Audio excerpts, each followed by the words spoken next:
For the first ultimate weapon, an RTX 2060 Super with 8 GB of RAM. This is the factory overclocked version, so it performs about 10 to 15% faster than the regular 2060.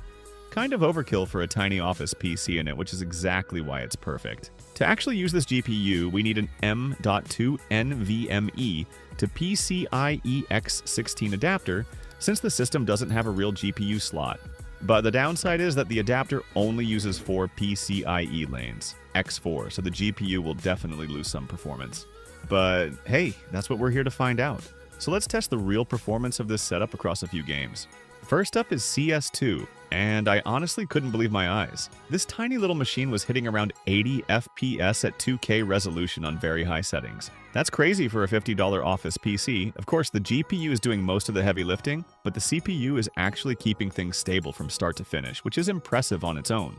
But the big question is, can we break past 100 FPS? Dropping the resolution to 1080p bumped the frame rate up by about 10 to 20 FPS, and sometimes it even touched the 100 FPS mark. But it can't stay there consistently. That 4-core, 4-thread i3 is bottlenecking really hard.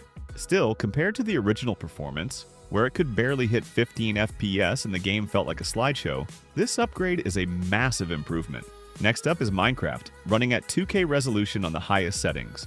The game only managed to stay around 25 FPS on average, and there were some pretty heavy drops whenever I moved quickly or changed scenes. The GPU clearly still had plenty of power left, so the bottleneck was definitely somewhere else. So I decided to turn on a shader pack, and surprisingly the FPS actually went up a little. The visuals looked smoother, the lighting was cleaner, and the frame drops weren't nearly as bad. But even then, it still wasn't the experience I was hoping for.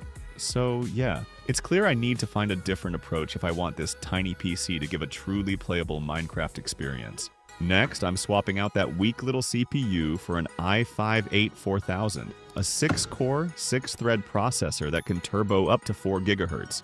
It's roughly 50% faster than the i3-8-1000, and while it's not the strongest chip available for this socket, it should massively reduce the bottleneck we've been seeing. The best part? This CPU doesn't consume much power at all, so I can run it comfortably on the tiny power supply this system uses. Back to CS2, the FPS now sits around 80, which isn't a huge jump compared to before the CPU upgrade.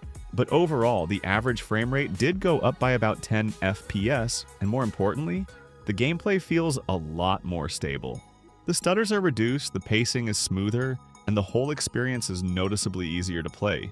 So while it's not a dramatic boost, the i5 definitely helped clean things up. We also saw a pretty big improvement